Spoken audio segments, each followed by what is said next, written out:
Hello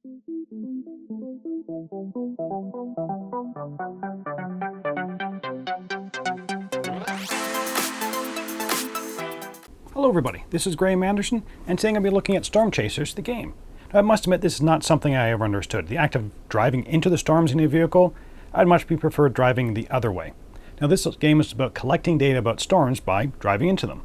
Of course, you want to avoid being tossed around by the tornado, but collecting data on the hailstorms and getting that back to the research base is really what this theme is all about.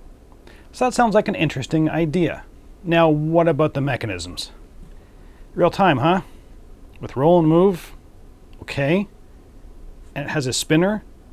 Okay, I must admit this does not sound too promising, but let's not just judge it yet.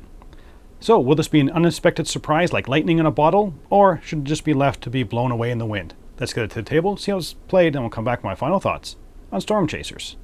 So here are Storm Chasers set up for 4 players. Each player is dealt 1 green storm research card, which is placed up in front of them. Then they'll be dealt 2 yellow level 1 cards, 5 orange level 2 cards, and 4 red level 3 cards. Shuffle those all together to create a draw deck and deal out 2 more cards face up beside your starting green card. Each player picks a Storm Chaser pawn and places it on a research station. Multiple players can be in the same research station. All players get 12 lightning bolts, and the start player will get to be the tornado for this round. They will be playing tornado for the first round of the game and will not be moving their Storm Chaser pawn during this round. They will place the tornado hex in the center of the board and place the 4 storm hexes within 2 spaces of their tornado hex. The first player will take the 5 black dice for their tornado, and all the players will take 5 white dice each. You'll need some sort of timer for the game, as each round lasts for exactly 3 minutes. The goal of the game, as a Storm Chaser, is to complete your Storm Research cards which you have in front of you. You'll be doing this by moving your Storm Chaser vehicle onto the different storms, collecting the matching data, and assigning dice to your cards, then moving to the research facility to replace the dice with lightning bolts. When all the symbols on your storm cards are covered by the lightning bolts, it is complete and you will earn that many points at the end of the game. I'm going to quickly explain the Storm Chaser side of the game, then their tornado side of the game. As a Storm Chaser, during each 3-minute round, you'll be rolling your dice quickly and taking 1 action per roll. When you've completed this action, you will re-roll all your available dice and take your next action. You'll be rolling up to 5 dice. Each die has 2 movement faces and 1 face for each storm type.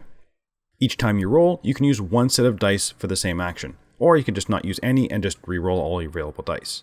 The movement will allow you to move up to the amount of movement sides that are face up. You do not have to use all your movement. You are using your movement to get to the storms where you will collect data, then use your movement to race back to the research station to deliver that data.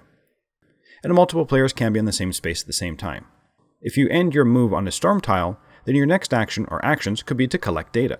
To collect data, roll your dice, and you can use as many of the same symbols that match the storm you're on to mark off that data on your cards. To do that, place 1 or more dice onto your cards matching symbols. Remember, you can only collect data of the storm types that you're currently on. Once a die is on the card, it is locked and cannot be re-rolled. Once you have collected some data, you need to get back to the research station to deliver it. When you arrive at a research station, you can unload all of the locked dice from your cards that match the symbols of the research station that you're on. Delivering dice is a free action and no rolls required after you arrive at the station. For each die that you deliver, replace it with a lightning bolt and return that die to your rolling pool. If all the symbols on the card are covered, return all the bolts to your supply and turn the card over. It is complete and you will get that many points from the card at the end of the game. Draw a new card to replace it, so you always have 3 face-up cards in front of you. Now, for the player who's playing the tornado, your goal is to stop the Storm Chasers from completing their cards. You will have a set of 5 black dice and will not be touching your player pawn during the round. You'll be moving the storm tiles around and can use the tornado tile to throw the vehicles around the board. You will also be the timekeeper for the round, so start a 3-minute timer and everyone starts rolling. When playing as the tornado, you will roll all of your dice and can use all of your dice for their actions. So if you rolled 3 tornadoes and 2 hailstorms, you can move the tornado token 3 tiles and the hailstorm tile twice before you re-roll. You can also decide not to use any of your dice and just re-roll all of them. For each symbol that you rolled, you can move the matching tile on the board 1 space. You cannot move a storm outside of the yellow line, but you can move the tornado tile outside the yellow line, but not onto a research station. And no storms or tornadoes can occupy the same space at the same time. If a Storm Chaser pawn is on one of the storms when you move it, they're moved along with that tile. The tornado is a special tile. No vehicles may be on top of that tile. If you move the tornado tile onto a space where there are vehicles, then the owners of those vehicles must stop rolling their dice and spin their tornado spinner somewhere on the board. When the spinner stops, the Storm Chaser will place their vehicle there and resume their play. If the tornado spinner touches another vehicle while it's spinning, that vehicle gets caught up as well and will be placed where the spinner stops. While the spinner is spinning, the tornado player does not stop playing and rolling their dice. If another player's vehicle is touched by the tornado tile, it too is caught up on the tornado spinner. Once the 3-minute timer is up, all players stop what they're doing. If any player has dice locked on their storm cards, they are removed. They do not carry over to the next round, as that data was not delivered. But any lightning bolts do remain. All players then hand their dice to the player on their left, and a new player will take on the role of the storm, and leave all the storms and vehicles where they currently are on the board, as nothing changes on the board for the next round. Once each player has played the storm once, the game is over. Add up all the points from your completed storm cards, and add 1 point for each remaining lightning bolt left on an incomplete storm card, and the player with the most points is the winner. Let's get back to see what I thought about Storm Chasers. So the theme and components. The theme on this one is interesting, and you are doing what the box says, driving into storms, collecting things, and returning to the research stations. Do any of the mechanisms make sense? Not really, but with how quick and light this game is, I'm fine with it. Yes, there is the tornado spinner, which I guess is thematic. It's an interesting theme, and it's understandable to many players, so I like that. For the components, they're okay. The pawns are nice, big, and chunky, which I appreciate when you try to move things fast. The sides of the dice are different colors and symbols for the different actions and are very easy to read. The storm tokens, again, are nice, thick, and chunky as well. The cards are kind of plain, not the highest of quality, but that's okay. They show you what you need to know, and you're not going to be handling them a lot. There are exactly enough cards for 4 players. That is, you're going to be dealing out all the cards. I maybe would have liked a few more, maybe of different types, but honestly, that's just a small thing. So on to the gameplay. This is going to be fairly short. From the overview, I'm pretty sure you've already made up your mind on this game already. This game is not going to be for everyone. You have to understand that this is a light, chaotic, quick game.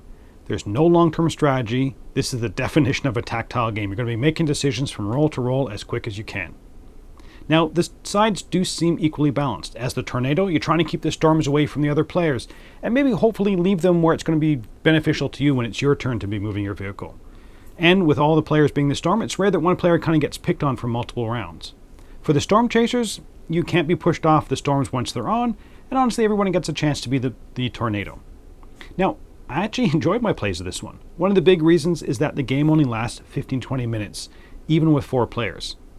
It definitely didn't outstay its welcome per game. It's quick to set up, then put away, and then move on to something else. One of the negative things I do have with the game is actually the tornado spinner itself. What constitutes a spin? Now, you saw from the overview, that was a pretty weak spin I did. But since it's the storm chaser that's going to be spinning it, and they can kind of start on the board wherever they want, it makes sense for them just to kind of barely rotate it.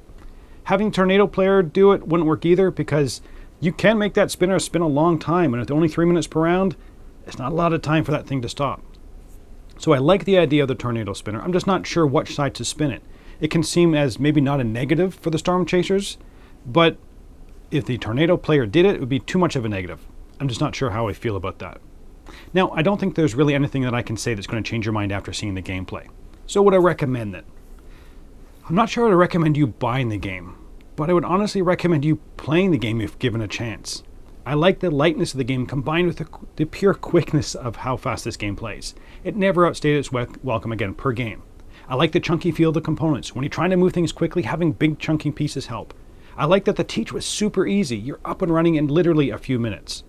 I also like the cards were reasonably balanced. You know, the yellow cards had you go maybe to 1 research station to finish them, and the red cards had you go to at least 2 different research stations, but they were worth more points. I like that, although slight, there is sort of that push your luck decision to be made. Do I push for some more data and lock some more of my dice, or should I race back to the research station now? What I wasn't fond of is what you saw is kind of what you get. There's nothing else to this game. No way to alter it in any way. Every game is going to be the same. With 4 players, also all the cards get dealt out. There's no depth to the game, and really a limited decision space. I wish there were other modes to play, or maybe special cards, unique abilities, or something to keep it fresh. After one play, you've seen everything this game has to offer. And as quick as it is, just doing the same thing. It does become stale pretty quickly within the same play group anyway. So overall, I'm going to give Storm Chasers a 6 out of 10. When I first read the rules, I thought I wasn't going to enjoy it. But after I played, I must admit, it was fun. But after a few plays, I kind of think I'm done with the game. Although if you catch me at a con, I would definitely sit down and play it because of just how quick it is. It may not be a deep strategic game that will last, but if you're looking for a quick, light, fun game to play a few times, this one's not a bad pick. And that's it for the moment. Until next time, thanks for watching.